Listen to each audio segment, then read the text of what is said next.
સૌને જય શ્રી સ્વામિનારાયણ. શ્રી સહજાનંદ ગુરુકુળ સંચાલિત શ્રી પુરુષોત્તમ વિદ્યાલય માનકુવા ઓનલાઈન એજ્યુકેશનમાં આપ સૌનું હાર્દિક સ્વાગત છે.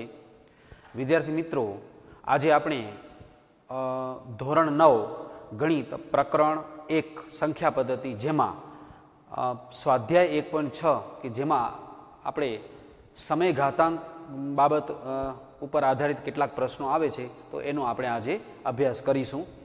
સૌપ્રથમ વાસ્તવિક સંખ્યાઓ માટે જે ઘાતાંકના નિયમો છે, જેનો અભ્યાસ આપણે અગાઉના ધોરણમાં કરી ગયા છીએ, તો એ વિશે કેટલીક બાબતોનો આપણે જાણીએ. ધન વાસ્તવિક સંખ્યા માટે ઘાતાંકના નિયમો: જો a અને b ધન વાસ્તવિક સંખ્યાઓ તથા m અને n સમય સંખ્યાઓ હોય તો પહેલો એક નિયમ છે કે કોઈ પણ સંખ્યા a ની m ઘાત ગુણ્યા a ની n ઘાત હોય, સરખા આધાર ઉપર જો અલગ અલગ ઘાતના પદનો ગુણાકાર કરવામાં આવતો હોય તો એ જ આધાર ઉપર ઘાતાંકોનો સરવાળો થાય છે. સામાન્ય રીતે આપણે ઉદાહરણના કેટલાક જે પ્રશ્નો છે, જેનો આપણે અગાઉના ધોરણમાં અભ્યાસ પણ કરી ગયા છીએ. દાખલા તરીકે 2 ની 3 ઘાત લઈએ અને ગુણ્યા 2 ની 5 ઘાત લઈએ, તો આપણે અહીંયા જોઈ શકીએ છીએ કે બંનેના આધાર 2 સમાન છે અને ગુણાકારથી જોડાયેલા છે. અને 2 ની 3 ઘાત અને 2 ની 5 ઘાત એટલે એનું સાદુરૂપ 2 ની 3 વત્તા 5 આપણે કરી શકીએ છીએ. આ નિયમને આપણે ધ્યાનમાં રાખીને, તો a ની m ઘાત ગુણ્યા a ની n ઘાત બરાબર a ની m વત્તા n ઘાત. એ જ પ્રમાણે બીજો નિયમ છે કે જો સંખ્યા ભાગાકારમાં જોડાયેલી હોય, a ની m ઘાત છેદમાં a ની n ઘાત બરાબર a ની m માઇનસ n ઘાત સ્વરૂપે આપણે લખી શકીએ છીએ. એ જ પ્રમાણે આગળ વધીએ તો ઘાતાંકનો જે ત્રીજો નિયમ છે, a ની m ઘાત અને કૌંસની ઉપર n ઘાત હોય, તો આવી રીતે જો ઘાત જોડાયેલી હોય તો આપણે એ આધાર ઉપર બંને ઘાતનો ગુણાકાર કરીએ છીએ, a ની m ગુણ્યા n ઘાત. એ જ પ્રમાણે ચોથો નિયમ છે કે કૌંસની અંદર બે સંખ્યાઓ ગુણાકારમાં જોડાયેલી છે, a ગુણ્યા b. ગુણાકારમાં જોડાયેલી સંખ્યા હોય અને એના ઉપર ઘાત હોય તો આ જે ઘાત છે એ કૌંસની અંદર ગુણાકારમાં જોડાયેલી દરેક સંખ્યાને લાગુ પડે છે, a ની m ઘાત ગુણ્યા b ની m ઘાત. એ પ્રમાણે આપણે લખી શકીએ છીએ. અહીંયા વિદ્યાર્થી મિત્રો ખાસ ધ્યાનમાં રાખજો કે કૌંસની અંદર આપેલી સંખ્યાઓ જો ગુણાકારમાં જોડાયેલી હોય તો જ કૌંસની ઉપરની જે ઘાત છે એને આપણે અંદર બંને ઘાત આપી શકતા હોઈએ છીએ. ઘણી વખત એવું પણ બનતું હોય છે કે કૌંસની અંદર જો સંખ્યા સરવાળામાં જોડાયેલી હોય અથવા બાદબાકીમાં જોડાયેલી હોય તો આપણે ઉપરની ઘાત એને આપતા નથી, જેનું આપણે વિસ્તરણ કરતા હોઈએ છીએ. દાખલા તરીકે a પ્લસ b કૌંસની ઉપર 2 ઘાત હોય તો આપણે એને એમ નથી લખતા a ની 2 ઘાત પ્લસ b ની 2 ઘાત, પણ એનું વિસ્તરણ કરીએ છીએ, બરાબર, કારણ કે એ બે કૌંસનો ગુણાકાર દર્શાવે છે. તો અહીંયા બે સંખ્યાઓ જે છે એ ગુણાકારમાં જોડાયેલી છે, એના ઉપર ઘાત છે, એટલે એને આપણે આ સ્વરૂપમાં લખી શકીએ છીએ. એ જ પ્રમાણે જો સંખ્યાઓ ભાગાકારમાં જોડાયેલી હોય, a ભાગ્યા b ઉપર m ઘાત હોય, તો આપણે એની એને પણ m ઘાત એટલે કે આ ઘાત બંને અંશ અને છેદમાં આપણે આપી શકીએ છીએ, a ની m ઘાત અને b ની m ઘાત તરીકે લખી શકીએ છીએ. સામાન્ય રીતે એક ઋણ સંખ્યાની ઉપર જે ઘાત આવતી હોય કે a ની માઇનસ n ઘાત, એક એવો પણ નિયમ આપણે જાણીએ છીએ કે a ની માઇનસ n ઘાત હોય તો એને આપણે 1/છેદમાં a ની n ઘાત સ્વરૂપે પણ લખી શકતા હોઈએ છીએ. આનો પણ આપણે અભ્યાસ અગાઉના ધોરણમાં કરી ગયા છીએ. હવે આ ઘાતાંકના નિયમો ઉપર આધારિત કેટલાક સામાન્ય નાના જે પ્રશ્નો છે એવા આપણા ધોરણ 9ના પાઠ્યપુસ્તકમાં સ્વાધ્યાય 1.6માં આપેલા છે. તો સ્વાધ્યાય 1.6માં કિંમત શોધો પહેલો જ જે દાખલો છે એમાં 3 દાખલાઓ આપણને આપેલા છે, જેમાંથી 2 દાખલાઓ મેં અહીંયા ગણીને બતાવ્યા છે. અને બીજો જે દાખલો છે એમાં પણ કિંમત શોધોના પ્રશ્નો છે કે જેની અંદર 4 અલગ અલગ પ્રશ્નો આપ્યા છે, જેમાં મેં અહીંયા 3 પ્રશ્નો ગણ્યા છે. એક પ્રશ્ન જે બંનેમાં બાકી છે તે તમે ગણી શકશો. અને ત્રીજો જે પ્રશ્ન છે સાદુરૂપ આપો, એનો પણ અત્યારે આપણે અભ્યાસ કરીએ છીએ. તો સૌપ્રથમ આપણે જોઈએ કે કિંમત શોધવાની છે, એટલે પહેલો જ જે પ્રશ્ન છે એમાં 64ની 1/2 ઘાત આપેલી છે. તો 64ની 1/2 ઘાતનું સાદુરૂપ કઈ રીતે આપીએ? તો હંમેશા ધ્યાનમાં રાખવાનું કે કૌંસની અંદર જે સંખ્યા છે, અહીંયા જે ઘાત આપી છે, દાખલા તરીકે અહીંયા છેદમાં 2 ઘાત હોય તો આ સંખ્યાને આપણે 2 ઘાતમાં રૂપાંતરિત કરી દેવાનું. દાખલા તરીકે 64 છે તો 8નો વર્ગ, 8 ગુણ્યા 8 કરીએ તો 64 થાય છે. તો 8નો વર્ગ લખી દઈએ 64ને અને એના ઉપર 1/2 ઘાત. હવે ઘાતાંકના નિયમનો ઉપયોગ કરીએ તો આપણે જાણીએ છીએ કે કૌંસની અંદરની ઘાત અને બહારની ઘાતનો ગુણાકાર આપણે કરી શકીએ છીએ, એટલે 8ની 2 ઘાત ગુણ્યા 1/2 ઘાત કરી દઈએ. એટલે અહીંયા આપણે આગળ સાદુરૂપ આપીશું, એટલે 2 ગુણ્યા 1 અને છેદમાં 2, એટલે કે 2/2 થશે, એ નીકળી જશે, એટલે 8ની 1 ઘાત એટલે 8 એનો જવાબ આવશે. આ પ્રમાણે 64ની 1/2 ઘાત એટલે 8 આપે લખી શકીએ છીએ. બીજી રીતે કહીએ તો 1/2 ઘાત એટલે એ સંખ્યાનું વર્ગમૂળ પણ દર્શાવે છે. દાખલા તરીકે 64નું વર્ગમૂળ આપણે જાણીએ છીએ 8 થાય છે, એમ 1/2 ઘાત એટલે વર્ગમૂળ એ સંખ્યાનું થતું હોય છે. સેમ બીજો જે પ્રશ્ન આપણને આપેલો છે 32ની 1/5 ઘાત, તો એની અંદર આપણે 32ની 1/5માં અહીંયા છેદમાં 5 આપેલા છે, એટલે આપણે 32ને 2/5 ઘાત તરીકે લખી શકીએ છીએ, કારણ કે 2નો 5 વખત ગુણાકાર 32 થાય છે, એ આપણે જાણીએ છીએ. તો 2/5 ઘાત આ 32ને આપણે દર્શાવ્યા છે, એના ઉપર 1/5 ઘાત છે. સેમ આપણે ઘાતાંકના નિયમનો ઉપયોગ કરી 2/5 ગુણ્યા 1/5 એટલે બરાબર અહીંયા પણ 5 5 નીકળી જશે, એટલે 2ની 1 ઘાત એટલે બરાબર 2 રહેશે. હવે એની અંદર ત્રીજો જે પ્રશ્ન છે સ્વાધ્યાય 1.6માં, એમાં 125ની 1/3 ઘાત આપેલી છે, જે તમે ગણી શકશો આરામથી, કારણ કે 125ની 1/3 એટલે 125ને આપણે 5ની 3 ઘાત લખી દઈશું. 5ની 3 ઘાત એટલે 125, અને પછી 3 ગુણ્યા 1/3 એટલે એમાંથી 3 3 નીકળી જશે, એટલે 5ની 1 ઘાત પ્રમાણે 5 જવાબ મેળવી શકીશું. બીજો જે પ્રશ્ન આપણને આપેલો છે એ પણ કિંમત શોધો, એમાં જે આપણો પહેલો જ જે પ્રશ્ન છે એમાં 9ની 3/2 ઘાત આપણને આપેલા છે. તો આ જ નિયમનો આપણે ઉપયોગ કરી આ જ રીત પ્રમાણે ગણીએ તો 9 એટલે 3નો વર્ગ આપણે લખી શકીએ છીએ. 3નો વર્ગ આપણે દર્શાવ્યો, એના ઉપર 3/2 ઘાત. હવે ફરી પાછા આ નિયમ પ્રમાણે અંદરની અને બહારની ઘાતનો જે ગુણાકાર કરી દઈએ તો 3ની 2 ગુણ્યા 3/2 આપણે લખી શકીએ છીએ. અહીંયા પણ તમે જોઈ શકો છો કે 2 અને 2 અંશ અને છેદમાંથી નીકળી જશે, એટલે 3ની 3 ઘાત આપણા બાકી રહેશે, અને 3ની 3 ઘાત એટલે 3નો 3 વખત ગુણાકાર, 3 ગુણ્યા 3 ગુણ્યા 3 એટલે 27. આ પ્રમાણે બીજો જે પ્રશ્ન આપણા પાઠ્યપુસ્તકની અંદર આપેલો છે 32ની 2/5 ઘાત, તો એમાં 32 એટલે આપણે 2/5 ઘાત દર્શાવી દઈએ. આગળ પણ આપણે 32ને 2/5 ઘાતમાં દર્શાવ્યા હતા, તો 2/5 ઘાત અને પછી એના ઉપર 2/5 ઘાત આપણને આપેલી છે. તો ફરી પાછા 5 ગુણ્યા 2/5 એટલે અહીંયા પણ તમે જોઈ શકો છો કે અંશ અને છેદમાં આવતા 5 અને 5, જેનો ભાગાકાર 1 થઈ જશે, એટલે 2ની 2 ઘાત બરાબર 4 આપણે મેળવી શકશું. એ જ પ્રમાણે એક પ્રશ્ન એવો છે ચોથો જે આપણને પ્રશ્ન આપ્યો છે કે જેમાં ઋણ ઘાત આપેલી છે. 125ની ઋણ 1/3 ઘાત આપી છે. એનાથી ઉપર જે પ્રશ્ન આપણને આપેલો છે ત્રીજો, એમાં 16ની 3/4 ઘાત આપેલી છે. તો છેદમાં 4 ઘાતનું પદ છે, એટલે 16ને આપણે 4 ઘાતમાં રૂપાંતર કરવા માટે આપણે જાણીએ છીએ 2ની 4 ઘાત ફેરવી શકીશું.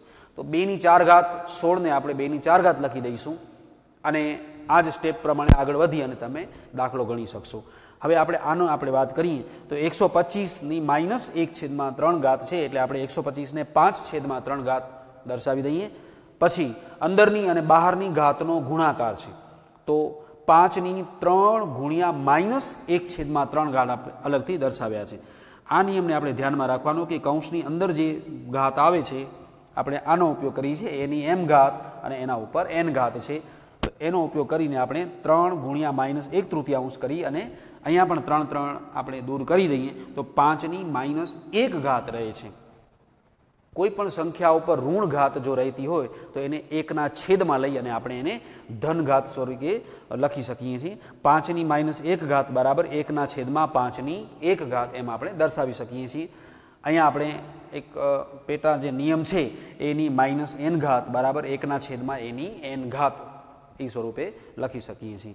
તો આ રીતે આપણે ઘાતાંકના કેટલાક જે સામાન્ય નાનકડા જે પ્રશ્નો છે કે જો સંખ્યા ઉપર ઘાત આપેલી હોય તો આ જે ઘાતના નિયમો છે તેનો ઉપયોગ કરીને આપણે જવાબ આપી શકીએ છીએ. આગળ વધીએ તો સ્વાધ્યાય 1.6નો ત્રીજો જે પ્રશ્ન છે એમાં સાદુરૂપ આપવાનું છે, જેની અંદર પણ આપણે આ ઘાતાંકના જે નિયમો છે એનો જ આપણે ઉપયોગ કરી શકીશું. તો આગળ આપણે એ સ્વાધ્યાયના જે પ્રશ્નો છે એની આપણે ગણતરી કરીએ.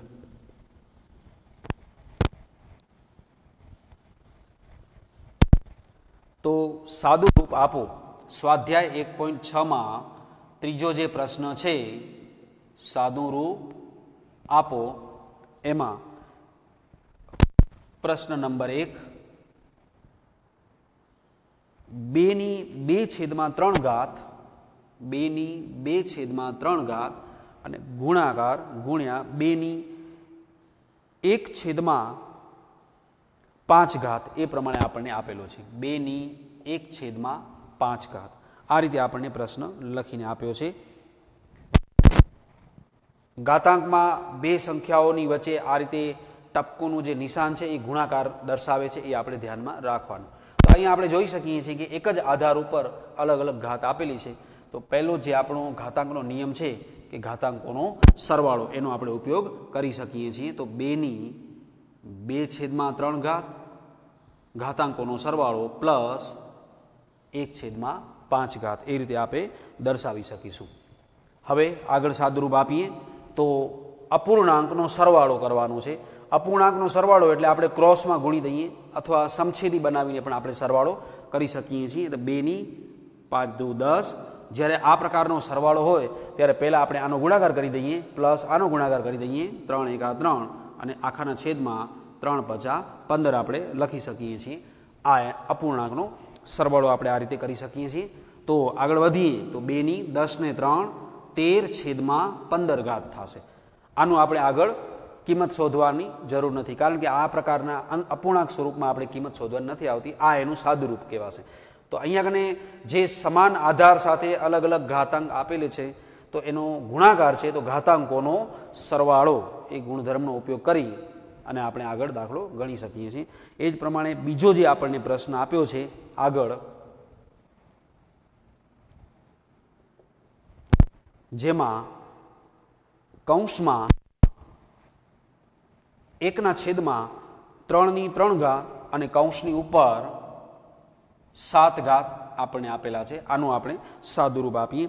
1/3 અને ઉપર 7 છે. તો અહીંયા પણ આપણે પાંચમો આપણો ઘાતાંકનો નિયમ છે કે કૌંસની અંદર અંશ અને છેદમાં જે પદ આપેલા હોય એના ઉપર m ઘાત આપેલી છે. તો આ રીતે પદ લખેલા હોય તો આ ઘાતને આપણે જાણીએ છીએ a ની m ઘાત અને b ની m ઘાત બંનેની અલગ અલગ સ્વરૂપમાં આપી શકીએ છીએ. તો આને આપણે 1/7 અને છેદમાં 3ની અંદરની ને બહારની ઘાતનો ગુણાકાર કરી દઈએ છીએ. 3×7=21 સ્વરૂપે આપણે લખી શકીએ છીએ, કારણ કે આ ઘાત આને પણ આપી દઈએ છીએ અને આ ઘાત આની સાથે ગુણાઈ જાય છે. અહીંયા ઘાતની સાથે ઘાત કૌંસમાં ગુણાકારમાં જોડાયેલો છે એટલે અંદરની ને બહારની ઘાતનો ગુણાકાર. 1/7 એટલે 1ની કોઈ પણ ઘાત હોય એટલે જવાબ હંમેશા 1 જ આવે છે. અને 3/21 એટલે 1/3/21 એ પ્રમાણે આપણે એનું સાદુરૂપ આપી શકીએ છીએ. હવે આગળ હજી એક સ્ટેપ આપણે જો લખવો હોય તો આપણે જાણીએ છીએ કે 1/a ની n ઘાત બરાબર a ની -n ઘાત. તો 1/3/21 ને આપણે બીજી રીતે 3ની-21 ઘાત જો લખીએ તો આપણે ઉપર લઈ જઈએ, આપણે 1/માં લખેલી જે સંખ્યા છે એમાં 1 દૂર કરીએ અથવા તો એને વ્યસ્ત કરી દઈએ તો એ ઘાત ઋણ ઘાતમાં રૂપાંતરિત કરી શકાય છે. તો આ રીતે પણ તમે જવાબ આ રીતે પણ તમે લખી શકો છો અને આ રીતે પણ દર્શાવી શકો છો. આ બંને કિંમત એક જ દર્શાવે છે.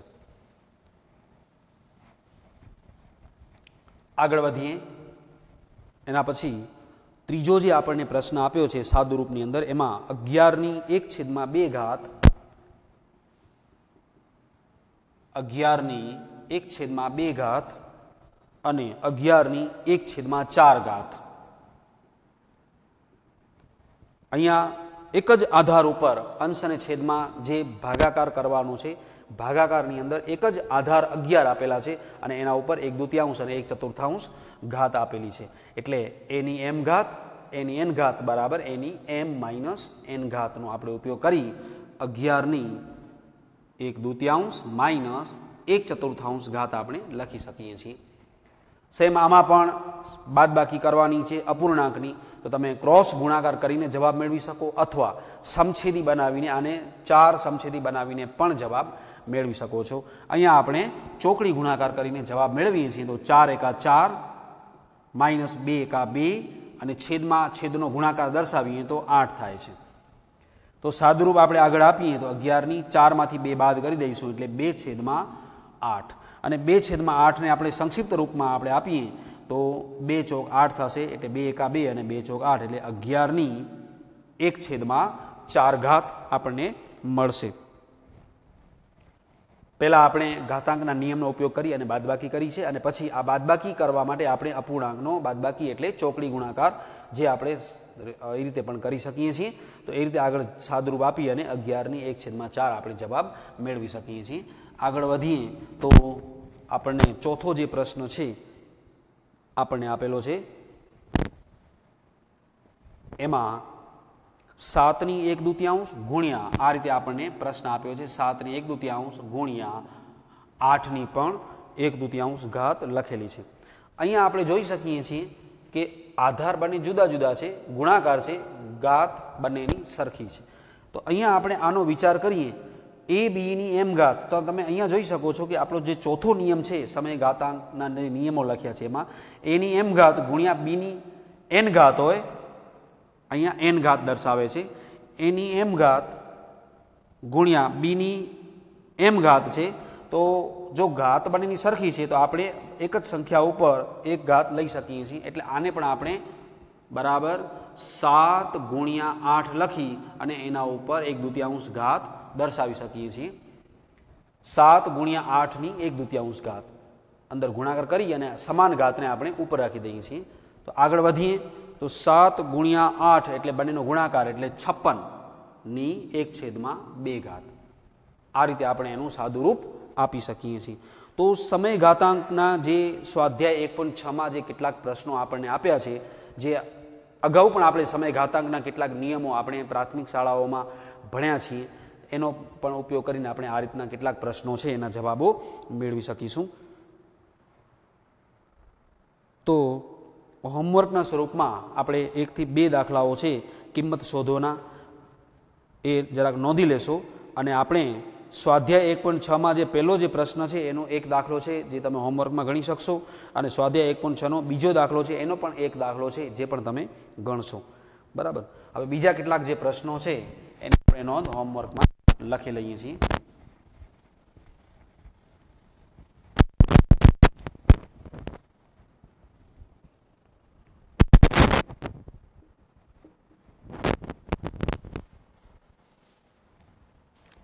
પ્રશ્ન નંબર 1, કિંમત શોધો, જેમાં 1/27 ઘાત,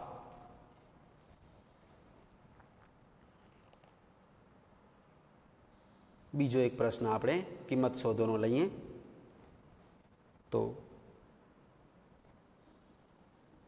125/1/3 ઘાત, ત્રીજો પ્રશ્ન છે 16/3/4 ઘાત. તો આ પ્રકારના કિંમત શોધવાના જે કેટલાક દાખલાઓ છે જેનો તમે અભ્યાસ કરશો. વિદ્યાર્થી મિત્રો, આપણી યુટ્યુબ ચેનલને લાઇક કરો, શેર કરો, સબસ્ક્રાઈબ કરો. નેક્સ્ટ વિડીયોમાં આપણે એક નવા પ્રકરણ સાથે ફરીથી મળીશું. ત્યાં સુધી સૌને જય શ્રી સ્વામિનારાયણ.